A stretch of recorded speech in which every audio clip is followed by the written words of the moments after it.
Oh, eto nga. Eto ha, mga boss. Eto pong kay Risa Ontiveros. Eto po. Ayan, oh. Dito po sa pagkakataong ito, tatanggalin ko na yung sounds ha. Tingnan nyo na lang po. Kasi may hawak, no, na litrato ng Uniteam, yung performer. Kung makikita nyo po. May hawak na litrato ng Uniteam, yung performer. So ngayon po, ang ginawa niya dyan, ito, pinunit niya sa gitna. Pinunit niya, mga kababayan. Dahil alam naman po natin, watak na po, sira na po yung Uniteam, mga bossing. Hiwa-hiwalay na po ang Uniteam. BP Sara at President Bongbong Marcos. Pinunit niya ha, tingnan nyo ho. Yun yung hawak niya. Pinunit, pinaghiwalay. Dahil nga talagang alam naman natin na wala na eh, hiwalay na eh. O yan. Tapos, yung kay PBBM na litrato, ano ginawa? Pinunit na yung kay PBBM. Diba? Yung kay Sara, ayun, hawak pa din po, mga kababayan. Oh. Hawak ha? Ayan, inabot. May pinunit na sedula, ayun. Si Risa Ontiveros po, mga kababayan, ang mismong pumunit doon sa litrato ni BP Sara Duterte, mga bossing. Ako po, no, ang nakikita ko po dyan, kung nauna to o nahuli ito, no, pagkatapos nung pagdalo o pagpunta ng Vice Presidente sa bahay ni Atty. Leni Robredo, ito po ay hudyat, mga kababayan, na hindi po aanib o hindi po makikialyansa ang mga kakamping. Ano po?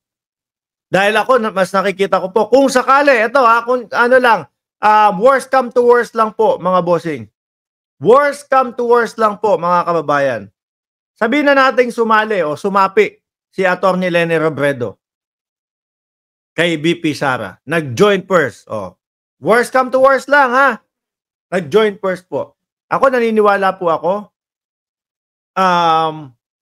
hindi susunod yung mga supporter ho nila kay Atty. Leni Robredo. Hindi susundan yun. Kung susuportahan ni Atty. Leni Robredo yung mga bata ni Inday Sara Duterte doon sa election na ang 2025 at kung susuporta o magjo-join first si Atty. Leni Robredo sa 2028 election, hindi susunod. Kasi po ako, mas naniniwala po ako na mas matimbang po yung mga talagang institusyon na, no, na mga kakamping or yung, na mga ayan po, sila oposisyon, sila Senadora Risa Ontiveros. Kung nahuli man po ito, bago yung pagpunta ng Vice Presidente sa bahay ni Atty. Leni, mga bossing, ito po ay hudyat, no? Na kumbaga, wait lang. Kalaban natin yan eh. No? Yang si Sara nga binabastos ako sa Senado eh. Oh. So pinunit ito, mga boss. Ito po ay isang kumbaga pagpalag, no? Doon sa naiisip nilang nako, baka sumanib. 'Di ba? Yan 'yun eh.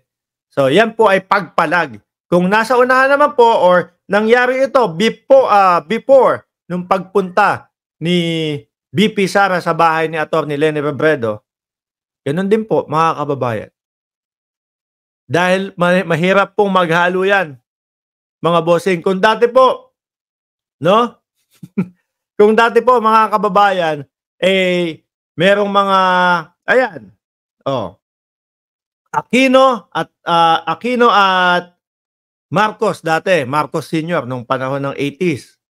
Ngayon naman po talagang Dutertes tsaka kakamping, malabo pong magsama yan, mga bossing.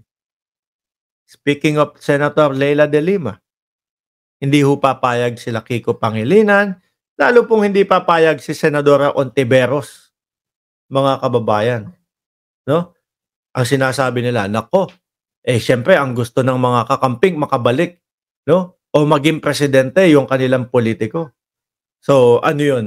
Kumbaga parang, sige, magsanib tayo sa mga DD. Hindi pa din po nila gagawin yan, mga kababayan. Siguro po, kung merong aayaw doon sa mga boto ng mga DDS, eh, unang-una po yung mga yung mga kakamping. Mahirap po, eh, mahirap po. Hindi po nila talaga tanggap. Dahil lalo na po, madami pong nakaraan mga kababayan, no, na nagawa po ang administrasyong Duterte. Maninindigan po yang mga kakamping. Ako hindi ako naniniwala na magigiba nila. Hindi ho ako naniniwala na magigiba po ng mga Duterte o mapagwawatak-watak, no, ng mga Duterte yung mga kakamping o yung, mga opposition po, hindi po. Sama-sama, solid po 'yan, no? Nakita niyo naman po mga kababayan, nung panahon ng pagtakbo ni VP Leni, no, sa Vice Presidente versus Pangulong Bongbong Marcos, 15 million 'yon, 14 to 15 million. Oh, nung dito na po, 15 million pa din po sila. Solid 'yan, mga kababayan, no? Nagkakaisa po 'yan. Kaya nga po sabi ko sa inyo, worst come to worst kung gawin ni Attorney Leni Robredo yun. Pero hindi ho ako naniniwala. Kumbaga talaga, ano lang yan, wala eh. No way out na sila, wala nang pupuntahan eh. Wala na hong pupuntahan, kaya sumusubok na. Sumusubok na nung mga, alam niyo yun, o subukan natin kausapin si ano, baka sakali, si Ontiveros. Eh, kung dun nga lang po sa libro, mga kababayan, 'di ba?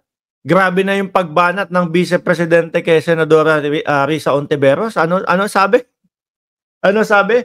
Eh, "Madam, paliwanag niyo naman po yung ano, paliwanag niyo naman po yung tungkol sa isang kaibigan." Aba, ang reply, ang sagot po ng Vice President, "Alam niyo po si Ontiveros pumunta po sa akin 'yan doon sa law firm ko, no? Humihingi po ng tulong sa boto niya." Ganito, tapos biglang binanata na po yung ama ko, yung tatay ko. 'Di ho ba? Malabo, napakalabo, mga boss. Sabi ni Frozen Soul, tama ka Sir Mark, hindi sasali ang kakamping sa mga Duterte. Kung mapapanood nyo po, mga bossing, yung mga kakamping vloggers, pinapanood ko po sila. Yung si kakamping, pinapanood ko yon. Minsan nakakalimutan ko lang magkomento sa kanya, no? Eh nahuhusayan ako sa kanya mag-vlog. Tsaka yung Demjos, nahuhusayan ako sa kanilang mag-vlog. Sila lang po mga kababayan talagang hindi na po pumapabor doon sa sinasabing mag-aalyansa po ang si VP Sara at si Attorney Leni Robredo. Doon pa lang po makikita niyo na malabo na. Paano pa yung supporter? 'Di ho ba? Oh, paano pa yung talagang sila Senator Leila de Lima, Ontiveros, Kiko Pangilinan? Oh, tapos maririnig mo pa yung huli. Yung sinabi ng mayor ng Iloilo, dating mayor ng Iloilo, mga bossing, si Jed Mabilog, na kaya siya nadawit doon o kaya siya pinagtripan dahil daw po mga kababayan, gustong i-link si dating Senador Franklin Drilon. Gustong mailink sa droga si Franklin Drilon at si Mar Rojas. So malabo po, mga boss.